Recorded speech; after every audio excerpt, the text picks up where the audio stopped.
के इतिहास के अनुसार प्राचीन समय में भारत देश में अनगिनत राजा महाराजाओं का शासन था।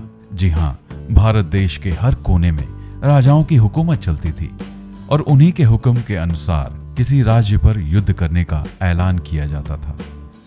हालांकि भारतीय इतिहास में केवल राजाओं के बारे में ही नहीं बल्कि रानियों के बारे में भी काफी कुछ सुनने को मिलता है।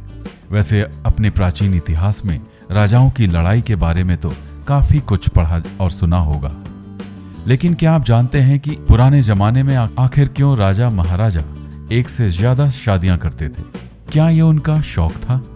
बहरहाल, एक से ज्यादा शादियां करना राजाओं का शौक था या उनकी मोहब्बत, ये तो हम नहीं कह सकते, लेकिन हम आपको कुछ ऐसे राजाओं से जरूर रूबरू करवाना चाहते हैं जिन्होंने एक से कहीं ज्यादा शादियां की हैं और जिनके शौक काफी अजीबोगरीब थे। तो चलिए अब आपको इसकी जानकारी के बारे में विस्तार से बताते हैं। सबसे पहले हम यहाँ भरतपुर के महाराज किशन सिंह के बारे में बात करते हैं।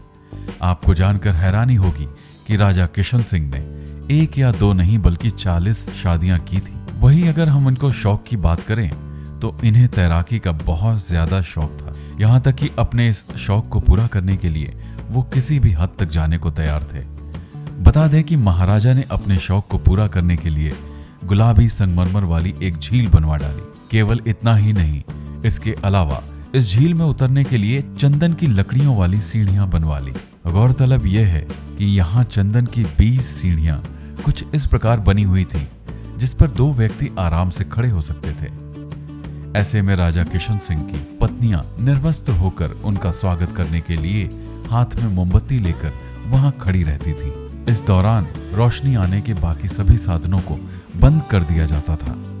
फिर जिस रानी की मोमबत्ती आखिर तक जली रहती थी, राजा किशन सिंह उसी रानी के साथ रात्रि का समय बिताते थे। इसके बाद हम राजा फिरोज शाह तुगलक की बात करते हैं।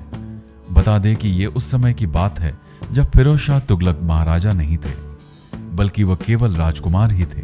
इन्हें शिकार का काफी शौक था और तब जंगलों के बीच एक ऐसी जगह थी जहां अपने परिजनों के साथ केवल कुछ लोग रहते थे।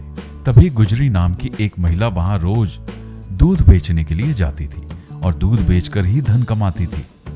इसी जगह पर फिरोज शाह की मुलाकात गुजरी से हुई थी। यहाँ तक कि गुजरी से मिलने के बाद फिरोज शाह उनके प्यार में दीवाने हो चुके थे और गुजरी उनकी प्रेमिका बन चुकी थी। फिर जब फिरोज शाह ने गुजरी को दिल्ली दरबार में एक सम्मानजनक स्थान देने की बात कही तो गुजरी ने इस प्रस्ताव को मानने से इनकार कर दिया। इसलिए फिरोज शाह ने गुजरी से मिलने के लिए हिसार में एक किले का निर्माण करवाया और खुद के लिए एक गुजरी महल बनवाने का आदेश दिया। हालांकि फिरोज शाह ने गुजरी से प्रेम करने के बावजूद भी अपने जीवन काल में बहुत सी शादियां की थीं। अब हम पटियाला के महाराज भूपेंद्र सिंह की बात करते हैं, जिनके एक नहीं दो नहीं बल्कि 88 बच्चे थे और उनके हरम में भी कई महिलाएं मौजूद रहती थीं। आपको जानकर हैरानी होगी कि राजा भूपेंद्र सिंह साल में एक बार निर्वस्त्र होकर हरम में जाकर परेड जरूर करते थे ताकि उनकी पत्नियों को यकीन हो सके कि वे जिंदा और स्वस्थ हैं।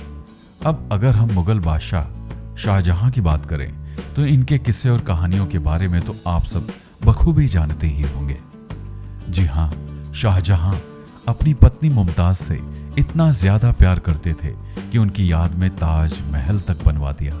मगर आपको जानकर ताज्जुब होगा कि अपने 14वें बच्चे को जन्म देने के दौरान मुमताज की मृत्यु हुई थी और तब मुमताज की उम्र 39 साल थी। यहाँ गौर करने वाली बात यह है कि शाहजहां अपनी पत्नी मुमताज से इतना ज्यादा प्यार करते थे कि उन्होंने मुमताज के अलावा अपनी किसी दूसरी पत्नी से बच्चे पैदा नहीं किए। ऐसे में लगातार बच्चों को जन्म देने के कारण ही मुमताज को कई गंभीर समस्याओं का सामना करना पड़ा था और इसी वजह से उनकी मौत हो गई। हालांकि मुमताज की मौत के बाद शाहजहां ने न केवल अपने कजन से शादी की बल्कि 8 शादियां और भी कर ली।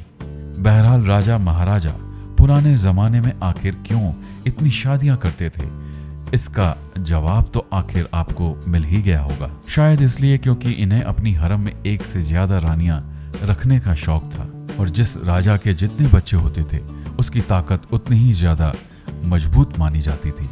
इसके अलावा ऐसा भी कहा जाता है जिस राजा के जितनी ज्यादा पत्नियां होती थीं, उसके पुरुषत्व का लोहा उतना ही ज्यादा माना जाता था। अगर आपको हमारा वीडियो पसंद आया हो तो इसे लाइक करें, हमारे चैनल को सब्सक्राइब करें और हाँ, बेल आइकन दबाना ना भूलें ताकि आप तक हमारे वीडियो की नोटिफिकेशन पहुंचती रहे। आप अपना सुझाव हमें कमेंट बॉक्स में दे सकते हैं। हमारे साथ जुड़ने के लिए शुक्रिया।